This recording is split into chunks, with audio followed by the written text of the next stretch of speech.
আর একটা দোয়া শিখাই দেই, ইনশাআল্লাহ এই দোয়া করলে রিজিক তো বাড়বেই ইনশাআল্লাহ, আপনার যত ঋণ আছে ইনশাআল্লাহ আল্লাহ পাক শোধ করে দিবেন। বিশ্বাস করলেন না?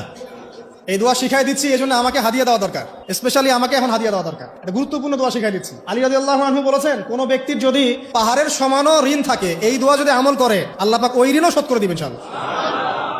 ঋণ কেমন জানেন? ওই যে এখন মানুষ ঋণ নিচ্ছে 1 কোটি টাকা ব্যাংক থেকে, 2 কোটি টাকা ব্যাংক থেকে, হ্যাঁ, কত বছর, 10 বছরের জন্য, 20 বছরের জন্য বাড়ি করছে, তাই না?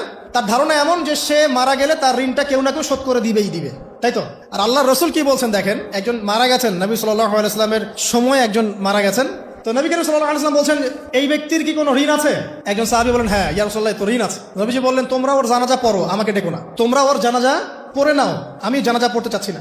আমি এখন কেমন করে আপনাকে বুঝাবো ঋণ কত ভয়ঙ্কর জিনিস? আপনি যে ব্যাংক থেকে 3-4 কোটি টাকার লোন নিয়ে রাখছেন, লাখ লাখ টাকা লোন নিয়ে বসে আছেন, দিব্যি সুখে বসে আছেন, এমন চিন্তা যে আপনার মৌত হবে না। আর নবী সাল্লাল্লাহু আলাইহি ওয়াসাল্লাম সময়ে একজন মারা যাচ্ছেন, তিনি বলছেন তোমরা জানাজা পড়ে নাও, আমি জানাজা পড়তে চাচ্ছি না। মানে ঋণগ্রস্ত ব্যক্তি জানাজাও তিনি পড়তেন না। তারপরে একজন এসে বললেন, ইয়া রাসূলুল্লাহ, আমি তার ঋণ শোধ করে দিব, তার যা ঋণ আছে আমি শোধ করে দিব। তখন নবী এসে জানাজা পড়লেন সাল্লাল্লাহু আলাইহি ওয়াসাল্লাম। তো আপনার এই কোটি কোটি টাকা ঋণ শোধ করার লোক তো রেডি আছে নাকি? আছে না?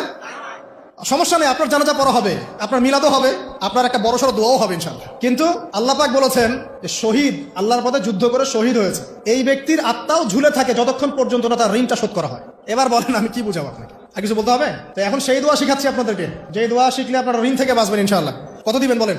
আচ্ছা, হ্যাঁ, এই তো শুকরিয়া। দোয়া করবেন যেন আল্লাহ পাকের দিনটাকে আল্লাহর জমিনে প্রতিষ্ঠা করতে পারি।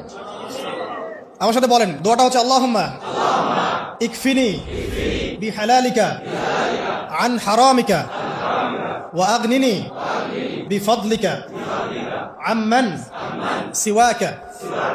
এই দোয়াটা ছোট না, এটা মুখস্থ করবেন, সেজদায় পড়বেন, নামাজের সেজদায় পড়বেন, আত্তাহিয়াতু দরুদ শেষ তারপরে পড়বেন, নামাজ শেষে হাত তুলে করবেন, যখন তখন শেষ রাতটা করবেন, ইনশাআল্লাহ দেখবেন আপনার ঋণ বলতে কিছু থাকবে না ইনশাআল্লাহ। যদি থাকেও, বড় কোনো ঋণ থাকেও, আল্লাহ পাক অন্য কোনো মাধ্যমে এটা শোধ করার ব্যবস্থা করে দিবেন ইনশাআল্লাহ।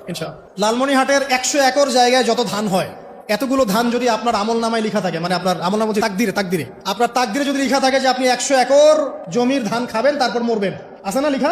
একটা দানা কম বেশি হবে?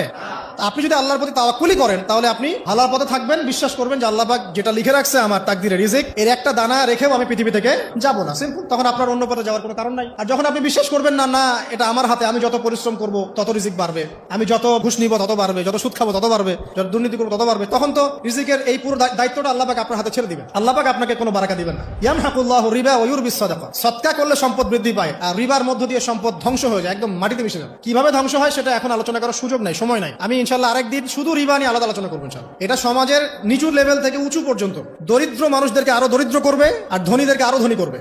সম্পদ এক শ্রেণীর মানুষের হাতে গিয়ে জমা হয়ে যাবে, সবার হাতে সম্পদ এভাবে সার্কুলেট করতে থাকবে না। আর যখন আপনি জাকাত ভিত্তিক অর্থনীতি চালু করবেন, সদকা করবেন, হালালে থাকবেন, ব্যবসা করবেন, তখন সম্পদ এক হাত থেকে আরেক হাতে ঘুরতে থাকবে। এটা এমনি বুঝবেন না, ইনশাআল্লাহ আরেকদিন বুঝাবো। আসেন, যে দারিদ্রতা দূর করতে চান, সচ্ছলতা চান, কয়েকটা কাজ করেন। এই যে বললাম, 1 নাম্বার সূরাতুল ওয়াকিয়া তেলাওয়াত করেন, 5 ওয়াক্ত নামাজ জামাতে পড়েন, ডেইলি কিছু সময়ের জন্য কোরআন তেলাওয়াত করেন, আর আল্লাহর কাছে রিজিক চান, জিকির বেশি বাড়ায় দেন। পারবেন না ইনশাআল্লাহ?